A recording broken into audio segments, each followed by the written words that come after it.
Rasulullah, ya Habiballah, ya Rasul. La ilaha illallah, la ilaha illallah, la ilaha illallah. Itu artinya tahlil. Tasbih, subhanallah. Tahmid, alhamdulillah. Takbir, Allahu Akbar. Tahlil, la ilaha illallah.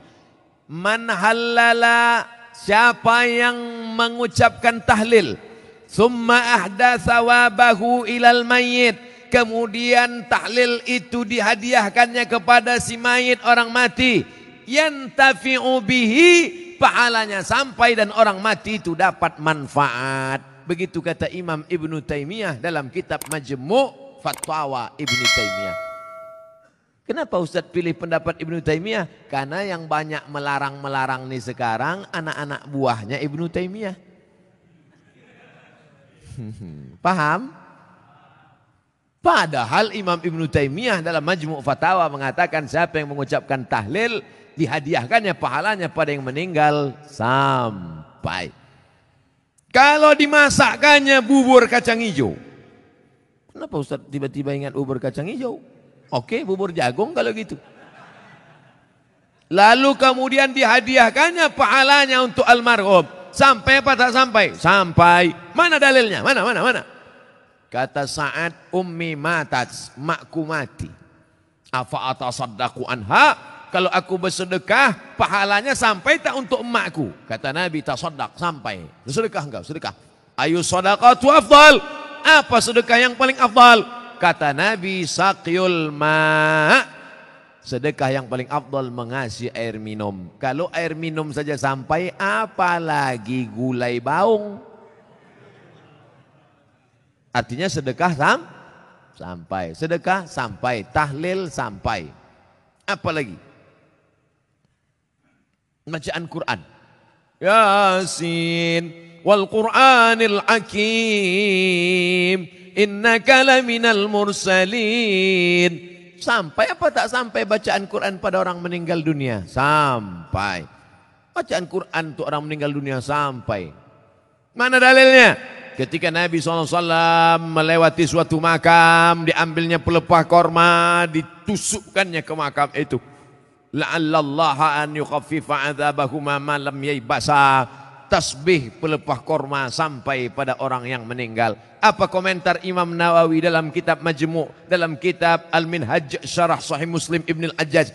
Kalau tasbih pelepah korma saja sampai, apalagi bacaan Quran orang yang beriman. Buka kitab Ar-Ruh, punya Imam Ibnu Qayyim Al-Jauziyah, murid Imam Ibnu Taimiyah. Punya murid namanya Ibnu Qayyim Al-Jauziyah. Punya kitab namanya Ar-Ruh. Diriwayatkan sampai kepada Imam Ahmad bin Ambal lewat di suatu makam. Ada orang membaca Al-Quran. Imam Ahmad bin Ambal melarang. Tapi orang itu menyebutkan riwayat hadis, ternyata perawinya thiqah, bahwa Nabi punya sahabat namanya Abdullah bin Umar, anak Umar bin Khattab, berpesan, kalau aku mati nanti bacakan di atas kuburku pada bagian kepalaku pangkal Al-Baqarah, pada bagian kakiku ujung Al-Baqarah. Itulah dalil bacaan Quran sampai untuk orang yang sedekah sampai, tahlil sampai, baca Quran sampai. Sudah saya sebutkan dalil-dalilnya. Tak juga percaya, saya tak bisa menjawab. Habis sudah. Saya cuma bisa minta nama lengkap supaya nanti kalau mati saya kirim. Kalau tak sampai cepat-cepat kasih kabar.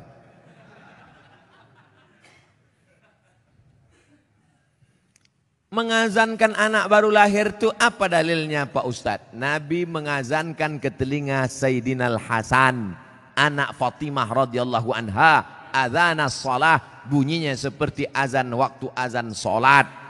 Hadisnya disebutkan dalam kitab Sunan At-Tirmidzi. Nama kitab Sunan Tirmidzi, nama lainnya Jami' At-Tirmidzi. Status hadisnya hadisun hasan, hadis paling tinggi sahih, di bawah sahih hasan, tentang mengazankan bayi. Anak saya mengazankan. Allahu Akbar, Allahu Akbar. Tapi tidak kuat macam itu. Terkejutlah dia.